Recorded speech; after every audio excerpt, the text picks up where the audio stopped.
back to Baking Soda Kitchen. As some of our subscribers requested, today I'll be reviewing the Mayer stand mixer. I've used this stand mixer for the past few months and have some pros and cons that I'd like to share with you. So if you're interested in watching, keep watching this video and I'll be sharing some points that you need to know before you buy this mixer. Before that, please remember to subscribe to Baking Soda Kitchen for more interesting videos like this one. Now let's get started with today's video. Okay, so I'll be reviewing this mixer based on 5 categories, and the first one being the attachments that come with this. It of course comes with a 5.5 litre stainless steel bowl, a splash guard, a paddle attachment, a balloon whisk, and a dough hook.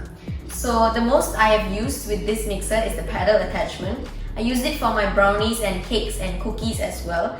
And a good thing that I have to say about this paddle attachment is the batter or the dough doesn't get stuck in between the paddles over here. So that is really good, especially when you're trying to clean this up once you're done baking.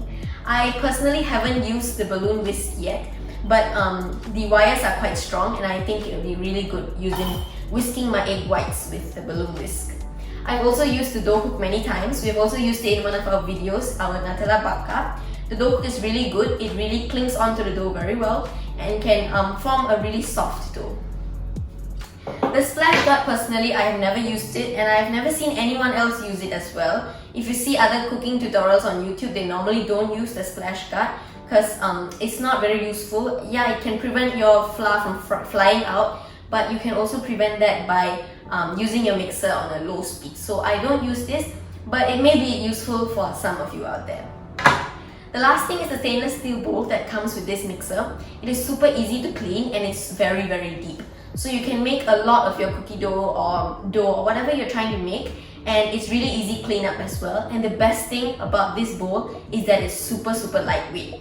Other bowls that I've used before, even the glass bowls, are super heavy, and this is very lightweight and it makes it super easy when you are trying to pour your batter. So these are the attachments, and I'll be moving on to the next category that I'll be reviewing this mixer on. Now the next category is the speed of the mixer. This mixer has a speed function between 1 to 6 and also a pulse function. I normally only use the speed 1 to 3, 1 for like when I'm mixing batters and 3 for when I'm kneading the dough. 6 is pretty much too fast and I've never used it before. 1 is already quite fast on this mixer, so I don't think you will need to go up to speed 4, 5 or 6. The pulse function is a good function, but I don't really see a need for it unless you are doing something that needs to be pulsed immediately. Then it might be useful for you, but I don't think it's necessary. The next category is mixing action, and I have something to let you know about this mixer. I'm not sure if it's only with this mixer. I've never used other stand mixers before, but comparing it with others that I've seen on YouTube as well, you have to scrape down the bowl quite a lot with this mixer. When you're using the paddle attachment, the paddle doesn't go all the way to the bottom of the bowl. So if you're creaming butter and sugar, quite a bit of butter gets stuck at the bottom, and you have to go down with a spatula to scrape it and make sure that it creams the butter. So I would say that is a disadvantage you have with this mixer, but it definitely can be avoided as well with using a spatula to scrape down the sides, just as you have to do with other mixers as well. So that is one thing that you have to know about this mixer. Other than that, the mixing action is pretty good. The dough can really come together without you having to go in and with your hands get the dough ready. It can really just add all the flour, water, and it can make the dough perfectly ready for you. The next category is user-friendliness. When you're beating a lot of dough, or like bread dough for example, the mixer cannot be immediately opened right after you're finished beating. What I mean by that is when you're beating a lot of dough or for a long period of time, the mixer cannot be opened, and I will show you roughly what it looks like. When you're pressing the eject button after you've beaten for some time, the mixer will not open completely like this. Instead, what happens is it goes down to this kind of place. After this, it gets locked and cannot be opened further.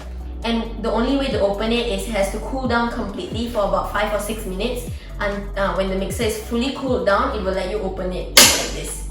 I'm not sure if other mixers do this as well, and I think that it might be a safety precaution because this area might be really hot after you've beaten your mixture for a long time. So this is one thing that I have to let you know about this stand mixer. Next, another thing is the mixer does shake when you're beating it on high speed above 4 normally. it shakes quite a bit, but because of the suction cups given at the bottom of the mixer, it doesn't fall off your countertop. You don't have to worry that it will fall off your countertop or shake too much. So one good advantage of this mixer is the suction cups that are given below. The last and final category will be price. This Mayer MMSM101 stand mixer costs 399 Singapore dollars.